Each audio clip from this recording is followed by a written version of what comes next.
Bismillahirrahmanirrahim. Assalamualaikum warahmatullahi wabarakatuh. Pada setiap tanggal 22 Maret, kita memperingati Hari Air Sedunia. Air memiliki peran vital bagi kehidupan. Setiap makhluk hidup membutuhkan air. Penggunaan air oleh manusia semakin hari semakin bertambah besar. Namun di sisi lain, cadangan air di dunia tidak bertambah, bahkan cenderung tergerus. Semua umat manusia harus menggunakan air dengan bijak. Konservasi sumber daya air yang ada saat ini menjadi suatu kewajiban setiap manusia untuk melakukannya. Berikut ini ada beberapa jumlah fakta tentang air yang perlu kita ketahui, yang telah dirangkum dari berbagai sumber oleh Rico Education. 1. Air dalam tubuh kita sekitar 55-78%. Tubuh kita terdiri dari air. Bahkan bagian tulang mengandung 31% air. Begitu pula bagian paru-paru mengandung 83% air. Mungkin manusia akan bisa bertahan dalam waktu yang cukup lama tanpa makanan. Tapi manusia takkan bisa bertahan kurang dari seminggu tanpa air. Itu membuktikan bahwa air sangat dibutuhkan oleh manusia dan makhluk hidup pada umumnya. 2. Air di bumi. Lebih dari 71% permukaan bumi tertutup oleh air. Sebanyak 97% air tersebut berbentuk air laut, dan hanya kurang dari 3% berupa air tawar yang bisa diminum. Dari jumlah air tawar dunia, lebih dari 70%-nya berupa salju abadi, es di kutub, dan glasier. Sekitar 30% berupa air yang tersimpan jauh di dalam tanah. Hanya 1% berupa air permukaan yang bisa digunakan dengan mudah. Air tersebut berupa air permukaan tanah, air sungai, air danau, dan rawa. 3. Konsumsi air mineral dengan cukup dapat mengeluarkan racun dalam tubuh dan membantu menurunkan berat badan. Meskipun air tidak selalu dapat menetralkan racun, namun ginjal tetap akan menggunakan air untuk menyingkirkan produk-produk limbah yang ada di dalam tubuh. Sehingga jika kamu kurang konsumsi air, maka ginjal kamu tidak akan memiliki jumlah cairan yang dibutuhkan untuk melakukan pekerjaan mereka dengan baik. Karena jika kamu memiliki cukup air, maka limbah metabolik dalam tubuh akan dihilangkan secara efisien. Sebuah studi menemukan bahwa konsumsi air 100% bebas kalori dapat membantu kamu dalam membakar lebih banyak kalori, dan bahkan dapat menekan nafsu makan jika dikonsumsi sebelum makan. 4.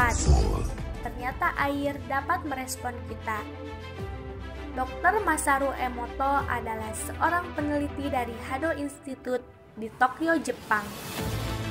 Pada tahun 2003, penelitiannya mengungkapkan suatu keanehan pada sifat air.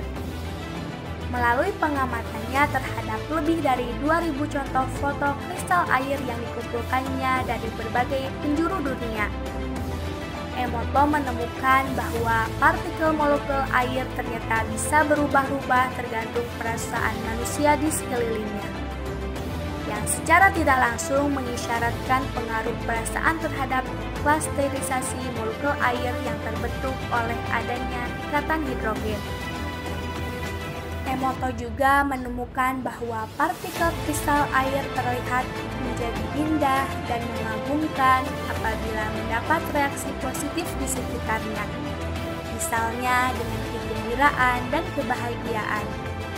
Namun, partikel kristal air terlihat menjadi buruk dan tidak sedap dipandang apabila mendapat efek negatif di sekitarnya, seperti kesedihan dan bencana.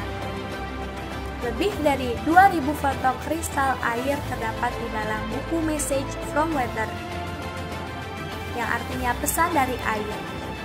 yang dikarangnya sebagai pembuktian kesimpulannya sehingga hal ini berpeluang menjadi suatu terobosan dalam meyakini keajaiban alam. Emoto menyimpulkan bahwa partikel air dapat dipengaruhi oleh suara musik, doa-doa, dan kata-kata yang ditulis dan dicelupkan ke dalam air tersebut. 5.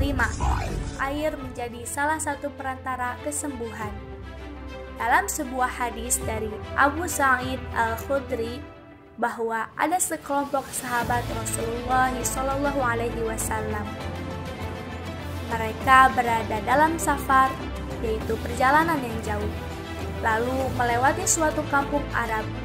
Kala itu mereka meminta untuk dijamu, namun penduduk kampung tersebut enggan untuk menjamu.